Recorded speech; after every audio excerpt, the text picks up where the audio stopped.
I never thought it would happen to me, but 2022 was the year that I became completely obsessed with a mobile game, Marvel Snap.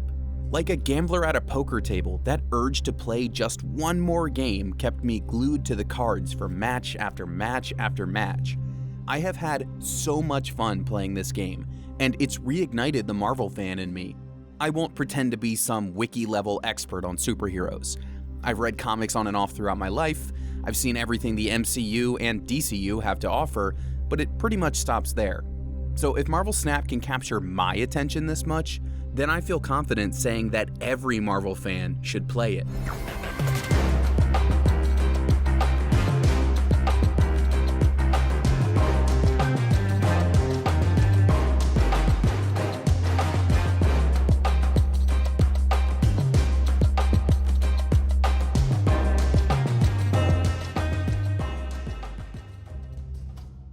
Whether you're a Marvel Comics reader, an MCU watcher, or some other form of fan, you really should give Marvel Snap a try.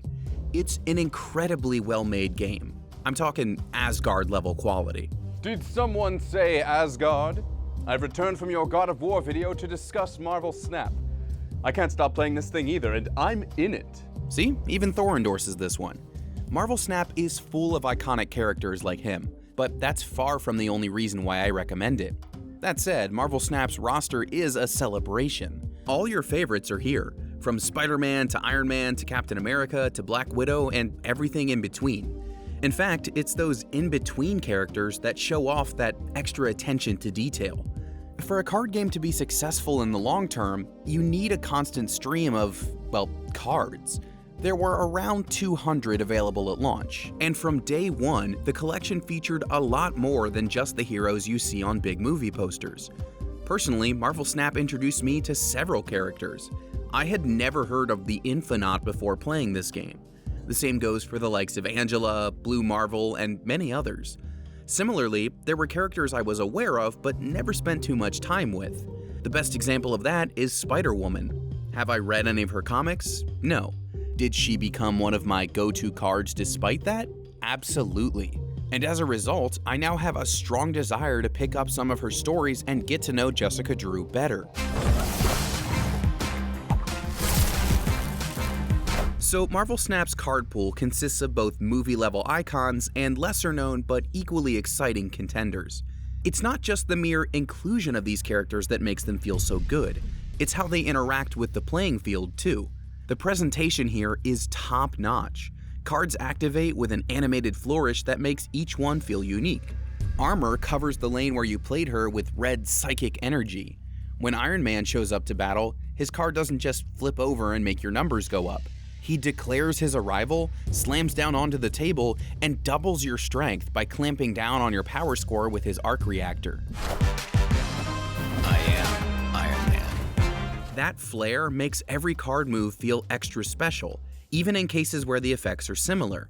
Core members of the Guardians of the Galaxy have their abilities triggered when your opponent plays in the same location, because every member of the team likes to ambush the enemy. All of these card effects make total sense with how they embody each character's persona and powers. Dr. Octopus uses his robot tentacles to yeet over a whole handful of cards from the opponent's deck. Yondu uses his Yaka arrow controlling Mohawk to destroy a card. The higher the cost, the more powerful these effects become.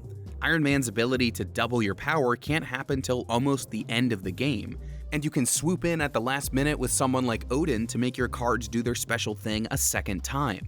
Father is in this game. I hope he got my text about Loki's Super Bowl party. I did, son, and I will bring chips and salsa. As your team unleashes all of these special powers, it's easy to see the love that went into every animation and sound cue.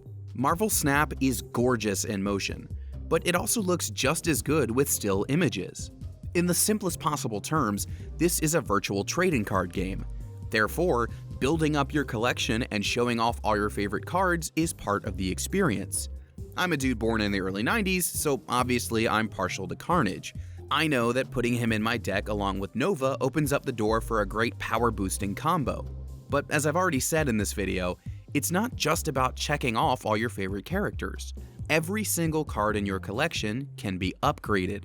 Doing so doesn't change their abilities or power levels at all, it simply gives you fancier, shinier cards to look at. As you upgrade, the cards go from 2D to bursting through the frame to true 3D, adding in shiny logos, animated frames, and animated backgrounds. Ultimately, you'll be able to upgrade each card to Infinity level, giving you the option to make a free variant with a whirling psychedelic background. Considering there's no physical component to Marvel Snap, this is the digital equivalent of getting foil variants or first-run cards. The more you upgrade, the higher your collection level gets, netting you more items like in-game currency, card boosters, and even all-new cards. There is so much incentive to establish and improve your collection. Frame break. Hey, that's almost the name of the channel. Work. Now, I just said the word variant, and yes, Marvel Snap has literal card variants too. Alternative artwork has long been a staple of trading card games, but when you couple that idea with the Marvel Comics multiverse, it makes even more sense. New looks continually move in and out of the game's store, so if there's a particular character you favor, you'll eventually have the opportunity to score a variant that shows off their chibi form, or an animation cell, or something by a notable artist. Yes, I did fork over some gold when this version of Carnage came creeping onto the store one day. And that gold I paid, I never had to crack open my wallet to get it.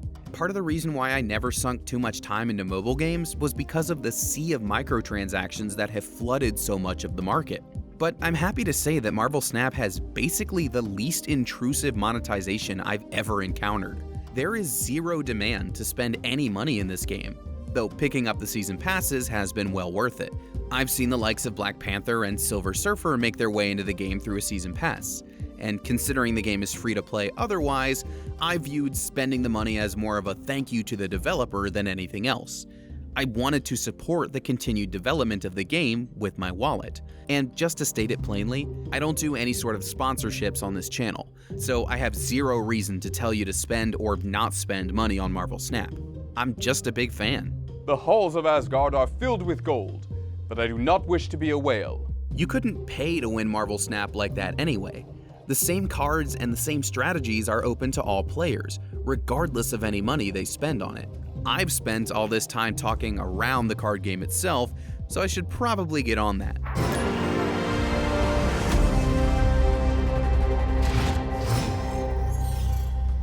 You see, for all the frills and corporate comic synergy around Marvel Snap, it's still fundamentally an enjoyable, well-made card game.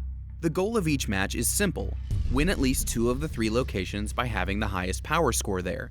Each location has its own perks, which can range from boosting the strength of your cards, to duping your cards, to totally changing the course of the match by having everyone play with a random deck. When you combine all the abilities of your cards with 3 randomly selected locations with their own effects, you'll never see 2 matches play out the same way.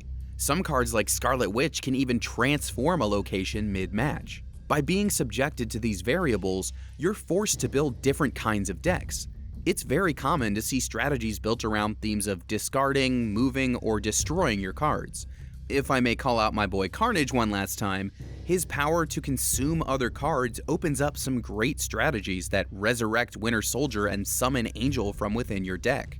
Counter moves and shutdowns exist too, because at its core, this is a balanced, competitive card game.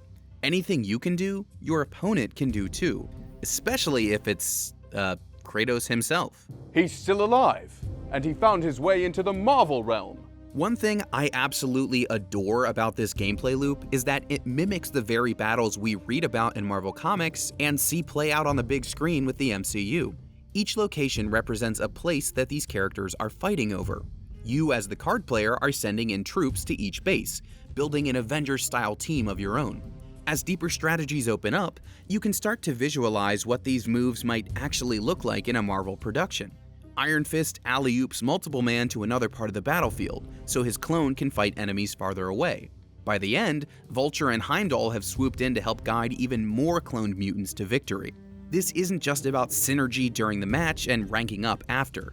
It's about invoking the feeling of seeing superheroes and supervillains clash across the multiverse.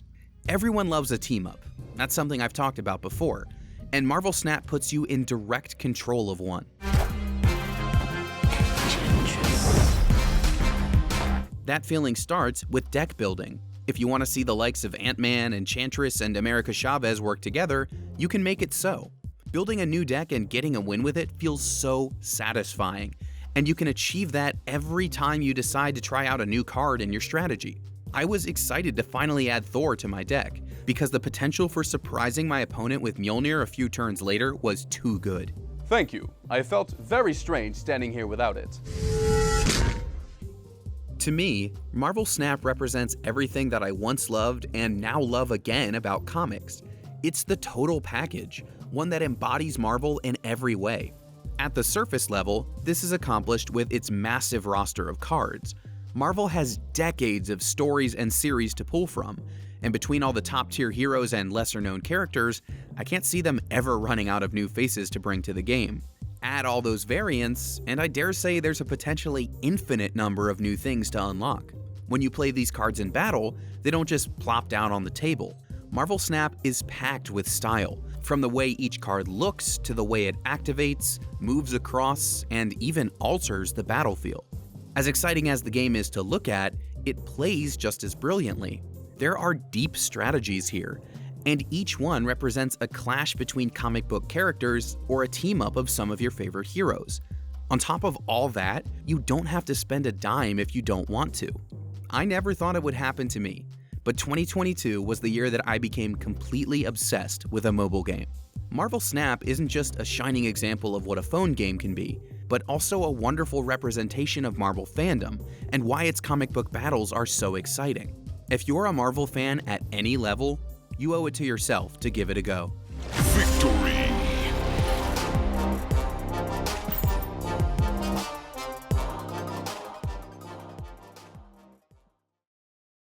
Hey, thank you so much for watching this video. If you like what Framework is doing, definitely hit that subscribe button in the middle. It would help me out an awful lot if you do. And if you want to see what we've already cooked up, you can hit that link on the far left. Thanks for watching, and I'll see you next time.